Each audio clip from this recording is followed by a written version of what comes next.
Hi everyone! This is a video full of spring atmosphere. Today, we'll be making dried flower earrings and a multi-large necklace. They're perfect for treating yourself or as a thoughtful gift for friends and family. We'll also show you how to prevent those tricky little bubbles that can appear in resin. If you're interested, let's get started. Today we'll be using this new all-in-one UV resin jewel remaking kit. This kit comes with all silver bezels, a wide variety of jewel refindings and metal accessories, and cabochon molds in different shapes.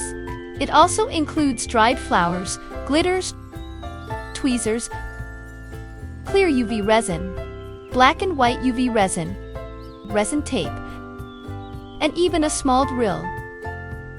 Now let's start by making some earrings using the silver bezels. First, prepare the base for the bezels. Use popsicle sticks to hold the resin tape in place from both sides. With the sticky side facing up, pick the bezels you like and stick them onto the tape.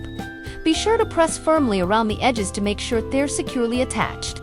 This helps prevent any resin from leaking in the next steps. Pour a thin layer of clear UV resin into each bezel as the base.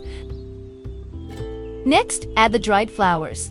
I usually like to mix cool and warm-toned flowers to keep the colors balanced, or use flowers in the same shade for a more consistent look. Then cure it under the UV light for 1 minute. This step also helps prevent resin leakage. Once the flowers are placed, pour UV resin over them. The key is to pour small amounts multiple times rather than pouring too much at once. For larger dried flowers, it helps to first pour a thin layer of UV resin on the surface to seal them and cure it before placing them into the bezel. This can greatly reduce bubbles during the next curing process. Next, we use black UV resin, add some glitter on top, and then pour a layer of clear UV resin. This classic color combination works well with almost any outfit in your closet. After applying the UV resin, cure the pieces under the UV light for 2 minutes. Then flip them over and cure the backside for another 1 minute. This step is very important, so don't skip it.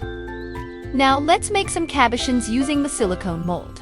Pour a thin layer of UV resin into the mold, then place the dried flowers upside down. This is because the side touching the mold will become the front after demolding. Make sure to gently press the flowers so any trapped air can escape. Cure this layer under the UV light for 1 minute to secure the flowers and prevent them from shifting in the next step. Then pour in the black UV resin, add some glitter, and finish with another layer of clear UV resin. Cure this side for 2 minutes, then flip it over and cure the other side for 1 minute. Once everything is cured, demold all the pieces and assemble them into beautiful jewelry. When drilling the pieces, it's recommended to keep them firmly in place while drilling to prevent movement that could scratch the surface. And finally, everything is assembled. Look how beautiful they are. Come and give it a try.